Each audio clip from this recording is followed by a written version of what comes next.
오늘 본문의 말씀은 예수님의 공생의 사역이 거의 막바지에 이르렀을 때의 일입니다. 인류를 구원하시기 위해서 이 땅에 오신 예수님이 할 수 있는 마지막 일이 무엇인가를 예수님은 이미 알으셨습니다. 그 내용은 십자가를 지는 길뿐이었습니다. 그래서 십자가를 지기 위하여 예루살렘으로 올라오셨는데, 예루살렘에 올라와서 예루살렘 성전에 들어가 보니까 성전은 만민이 기도하는 집이 아니고 강도의 소굴이 되어져 있었습니다. 그래서 예수님은 예루살렘 성전을 깨끗이 청소하는 일을 하셨습니다. 여러분, 유대 지도자들이 그 성전에서 온갖 죄를 짓고 있는 그 상황에서 예수님이 성전을 깨끗이 하는 이 상황을 보면서 자신들의 죄를 깨닫거나 회개하려고 생각하지 아니하고 도리어 예수님을 책잡기 위하여서 계속 질문하는 내용이 마가복음 12장에 기록되어져 있습니다. 예수님은 그들의 죄를 뉘우칠 줄 모르는 그 관리들을 보면서 그들의 죄를 완전히 노출시키고, 그리고 그 관리들, 다시 말하면 서기관을 향해서 하시는 말씀이 마가복음 10장 38절에서 12장 38절에서 40절의 말씀입니다. 예수께서 가르치실 때에 이르시되 긴 옷을 입고 다니는 것과 시장에서 문안 받는 것과 회당의 높은 자리와 잔치의 윗자리를 원하는 서기관들을 삼가하라. 그들은 과부의 갓산을 삼키며 외식으로 길게 기도하는 자니 그 받는 판결이 더욱 중하리라 하시니라. 당시의 높은 지도자들, 서기관들을 포함한 높은 지도자들, 이들의 삶이 이토록 타락하게 된 중요한 원인이 무엇이었느냐 하면 그들의 삶의 중심이 하나님 중심이 아니었고 사람 중심이었습니다. 이 말은 내가 어떻게 살아야 하나님 앞에 올곧게 살 수 있는가를 생각하는 것이 아니라 어떻게 하면 사람들에게 인정을 받고 존중의 여김을 받을까, 이것이 그들의 관심이었습니다. 그러니 삶에 하나님은 없고 사람들만 덕실거리고 있었습니다. 그런 상황에서 드리는 그들의 예배가 참된 예배가 되겠습니까? 기도가 진정성이 있겠습니까? 하나님 중심에서 떠난 여러분 사람들의 예배도 기도도 영혼이 없는 예배, 진실성이 없는 기도, 그렇게 성전을 왕래하는 사람들이 성전을 더럽혔습니다. 그래서 예수님이 오늘 10장 38절에 40절에 말씀하신 것입니다. 서기관들을 삼가라. 여러분, 구약의 마지막 선지자 말라기 선지자는 이런 영적인 지도를 받고 영적으로 퇴폐한 이스라엘 유다 백성들을 보시면서 하나님 앞에 그들을 고발합니다.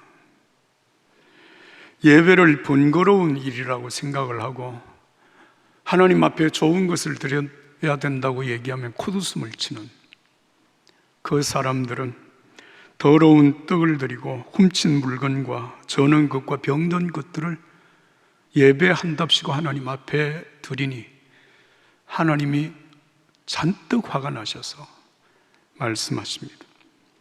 그것을 너희 총독에게 드려보아라. 그가 너를 기뻐하겠으며 너를 받아주겠느냐?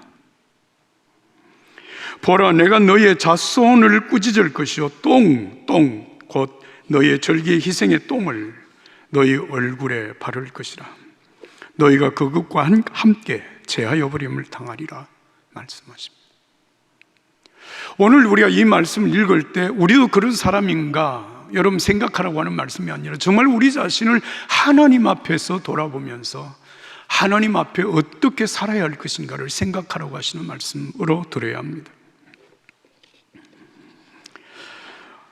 여러분, 예수님께서 이런 사실들을 말씀을 하시면서 정말 신앙의 모델이 될 만한 사람의 신앙이 어떤 것인가를 보여주는 말씀이 오늘 우리가 읽은 마가복음 12장 41절부터 44절까지 말씀입니다. 여러분, 한 목소리로 41절부터 44절까지를 읽겠습니다. 예수께서 헌금함을 대하여 앉으사 무리가 어떻게 헌금함에 돈 넣는가를 보실세. 여러 부자는 많이 넣는데 한 가난한 과부는 와서 2렙돈 곧 한 고드란트를 넣는지라. 예수께서 제자들을 불러다가 이르시되 내가 진실로 너희에게 이르노니 이 가난한 과부는 헌금함에 넣는 모든 사람보다 많이 넣었도다. 그들은 다 그 풍족한 중에서 넣었거니와 이 과부는 그 가난한 중에서 자기의 모든 소유 곧 생활비 전부를 넣었느니라 하시느니라. 할렐루야, 할렐루야. 예수님은 우리들에게 한 가난한 과부의 정말 하나님 앞에서 사는 삶이 어떤 것인가를 말씀하고 계십니다. 이 여인은 가난한 중에도 하나님께 가장 많은 헌금을 드렸다고 예수님으로부터 칭찬받은 사람입니다. 액수는 적었을지라도 생활비 전부를 하나님 앞에 드렸다고 예수님이 칭찬하신 것입니다.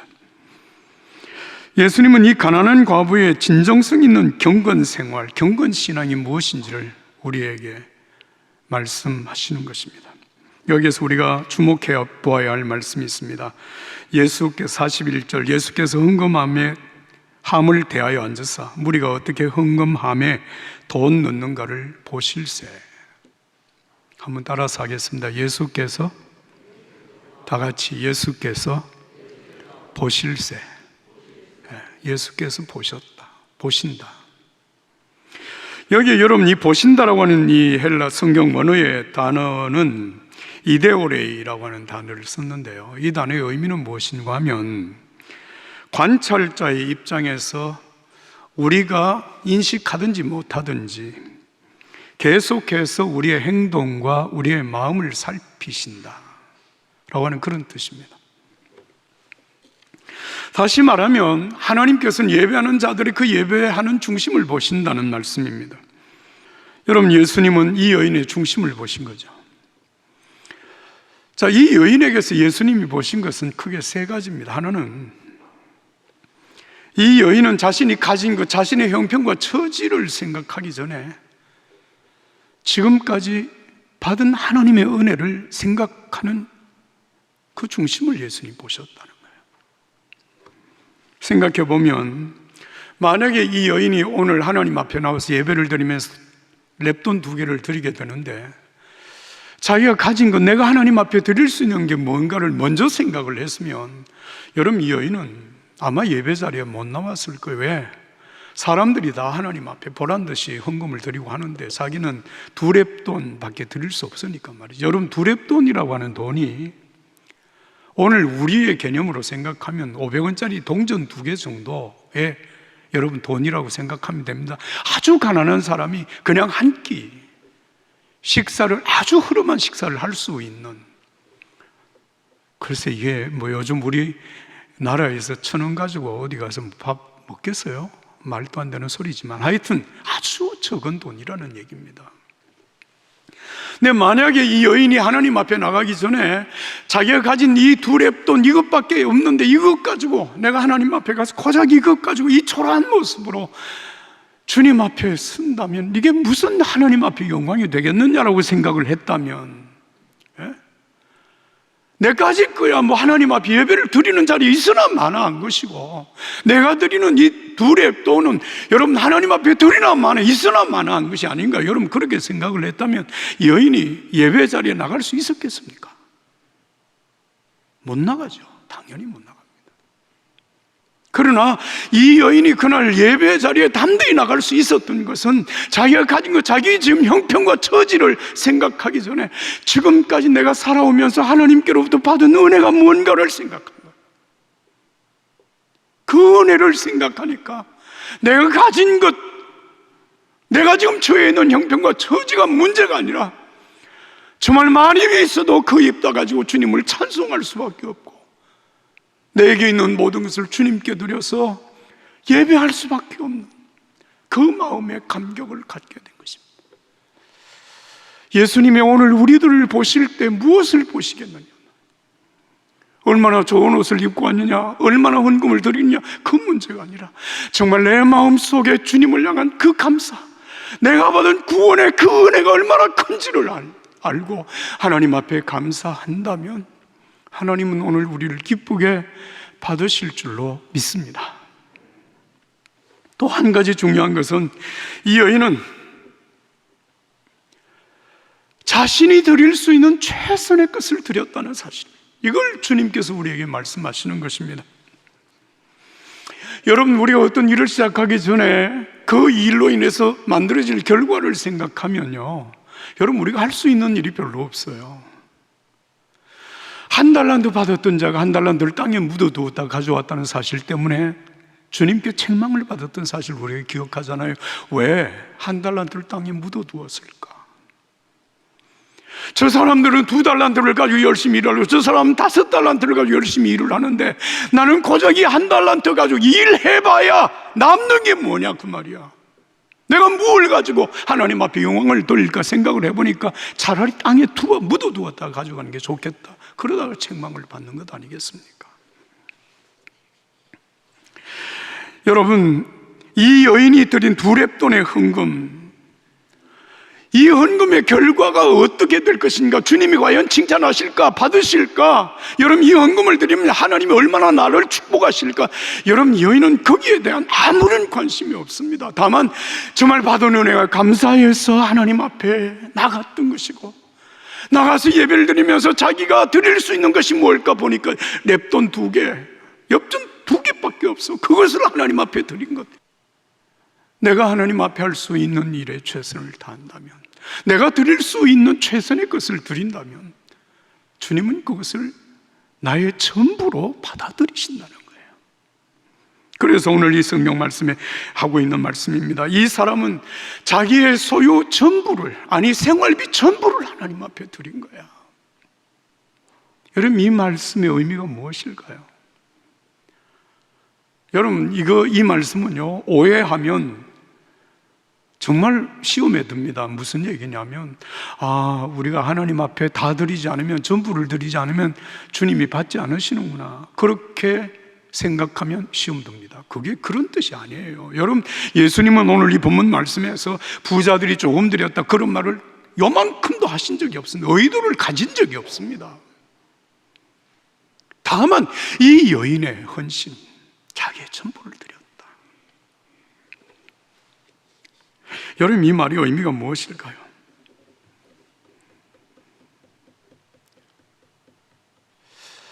이 여인이 2렙돈을 드렸다고 하는 것은 참 적은 것이었다고 그렇게 표현을 하고 있는데요, 이런 형편은 이 가난한 과부에게는 오늘만의 형편이 분명히 아니었을 것입니다. 가난한 과부잖아요. 아마 어쩌면 굉장히 오랜 기간 동안 그렇게 살아왔을 것이고 또 앞으로도 그렇게 살 것이 충분히 짐작이 됩니다. 가진 것이 뭐가 있어요? 그러니까 이 여인은 하나님 앞에 기도할 때마다 하나님, 내 창고에 좀 막 가득 좀 채워주셔서 주님 앞에서는 그날까지 먹는 거 걱정하지 않고 좀 살게 해주세요. 여러분, 그렇게 기도했을까요? 아니에요. 오늘 일용할 양식을 주시옵소서. 오늘 내가 살아가는데 필요한 양식을 주시옵소서. 그게 그의 기도의 어쩌면 전부였는지도 모릅니다. 창고에 쌓아둔 것은 아무것도 없지만 또 이 2렙돈을 드리고 나면 오늘 점심 먹을 수 있는 그 점심을 어떻게 먹을까를 걱정해야 될지도 모르지만, 그러나 그런 상황에서도 드리고, 여러분, 지금까지 그의 인생을 그렇게 살아왔다면 여러분, 놀라운 기적을 우리가 보지 않습니까? 그게 뭡니까? 여인은 지금 하나님 앞에 있다는 것입니다. 그렇게 가난해서 여러분 먹을 것이 없어서 죽었다면 여기 있겠어요? 아무것도 없는 상황에서 오늘까지 하나님께서 내 생명을 지켜주시고 여기까지 나를 인도하셨다고 하는 이 분명한 사실, 여인이 지금 하나님 앞에 2렙돈을 드리고 있다는 것입니다. 지금까지 은혜를 베푸신 그 하나님을 생각하며 내가 드릴 수 있는 최선의 것을 드릴 때 주님께서 그를 칭찬하신 거예요. 여러분, 이 여인 혹시 이런 생각을 했을까? 여러분, 생각해 보세요. 내가 드리는 것 정말 보잘것없는 냅돈 둘이지만 주님께서 이 돈을 나의 전부를 받으실, 전부라고 생각하며 크게 받으실까? 여러분, 그런 생각을 여인이 했을까요? 언감생심입니다. 말도 안 됩니다. 예? 이 보잘것없는 예물을 하나님께 드리면서 내가 드린 이 생활비 전부를 드린 이 사건을 통하여서 예수님께서 많은 사람들, 제자들에게 그렇게 말씀을 하시고 예수님 재림하실 때까지 수많은 사람들에게 이 사실을 가지고 예수님이 영적인 교훈을 하실 것일까? 그런 생각을 했을까요? 언감생심이에요. 어림도 없는 생각입니다. 그런 생각 꿈에도 생각해 본 적이 없습니다. 다만 내가 할 수 있는 것을 하나님 앞에 한 거예요.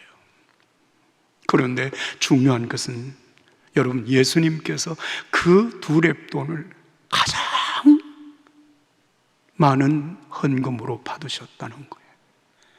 그 보잘것없는 것을 가지고 예수님은 오늘까지 우리들에게까지 지금 이 말씀을 교훈으로 하고 계시다는 것이고, 예수님이 재림하시는 그날까지 이 여인의 행한 일이 수많은 사람들에게 영적인 감동을 줄 것입니다.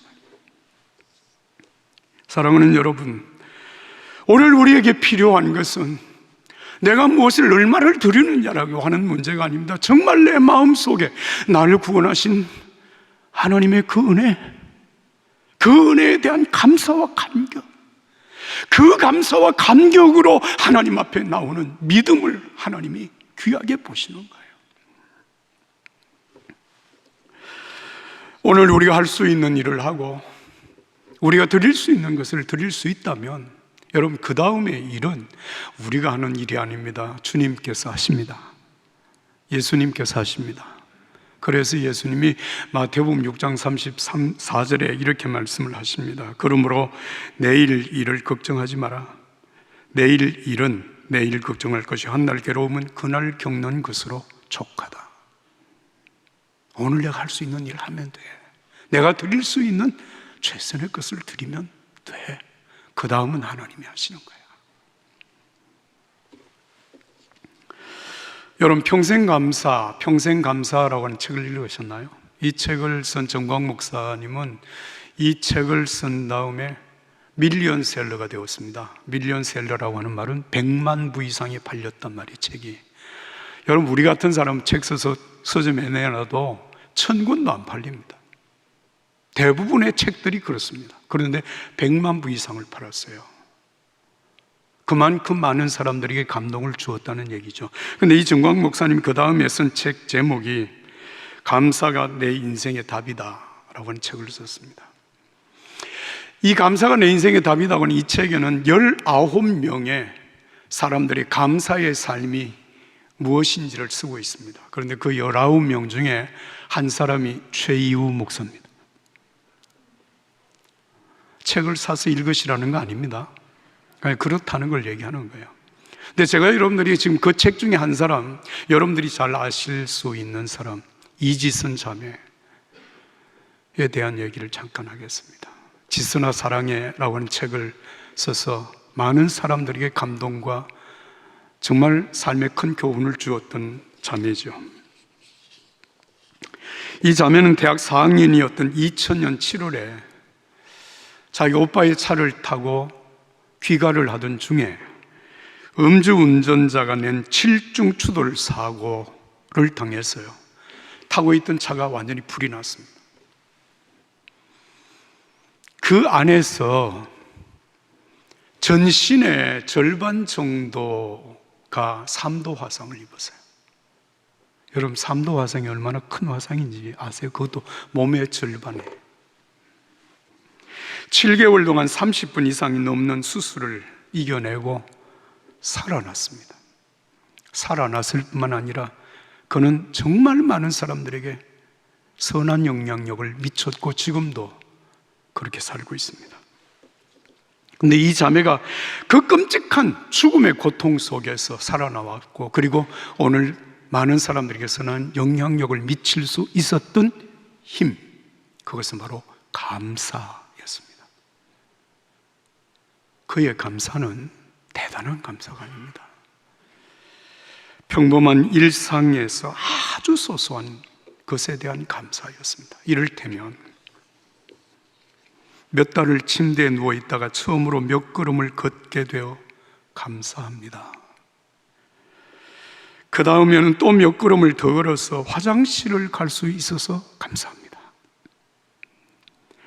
환자복에 단추를 하나 채우는데 몇 분씩 걸리지만 그래도 내 손으로 단추를 채울 수 있어서 감사합니다. 세수를 할 수 있어서 감사합니다. 밥을 먹을 수 있어서 감사합니다. 숨을 쉴 수 있어서 감사합니다. 그저 살아있다는 것 자체가 감사합니다. 이 자매는 화상을 입어서 손가락이 다 불탔어요. 그래서 엄지손가락을 제외하고 여러분 이 손가락의 마디를 한 마디씩 전부 다 잘라냈습니다. 자기의 손을 바라보면 그 불에 타서 잘라내야 되는 그 손을 바라보는 순간에 이 자매는 자신이 살 수 있다고는 요만큼도 생각을 못했어요. 그러나 살아야 되겠다고 결심을 합니다. 그리고 하나님 앞에 감사하기 시작합니다. 손가락을 다, 마디를 하나씩 다 잘라냈어요. 수술을 마치고 난 다음에 그 딸을 가련한 마음으로 지켜보는 그 엄마를 향해서 자매가 이렇게 말을 합니다. 엄마, 더 자르지 않았어. 감사하지 않아?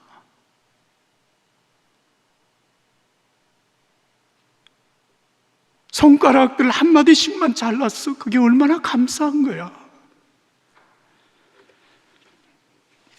자매는 감사를 통하여서 희망을 얻었고 희망으로 인생을 살아왔어요. 지금은 대학에서 가르치는 교수로서 헌신하고 있는 자매에게 하루는 어떤 사람이 이렇게 질문을 했습니다. 만약 할 수 있다면 사고 이전으로 돌아가고 싶지 않습니까?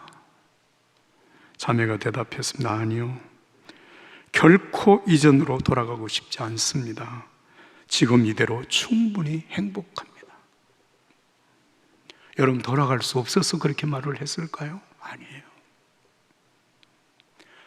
이 엄청난 죽음의 고통 속에서 찾은 감사, 그 감사 속에서 그 신앙과 삶의 인격이 하나님 앞에 세워질 수 있었던 이 소중한 가치를 다시 원점으로 돌리고 싶지 않다는 그의 고백입니다. 2021년 한 해는 참 어려웠습니다. 우리의 삶에도 여러 가지 많은 고통들이 있었습니다. 그런 상황, 이런 상황 속에서 우리는 추수감사주의를 맞이합니다. 뭘 감사할까요? 어떻게 감사할 수 있을까요? 오늘 예수님께서 한 가난한 과부의 경건한 신앙을 우리에게 모델로 제시하셨습니다. 내 형편, 내가 가진 것 이전에 먼저 받은 은혜를 생각하고 감사하라는 겁니다. 얼마를 드릴 수 있느냐의 문제가 아니라 내가 드릴 수 있는 최선의 감사를 드리라는 말씀입니다. 내가 할 수 있는 일을 하고 나면 그 다음은 하나님이 하십니다.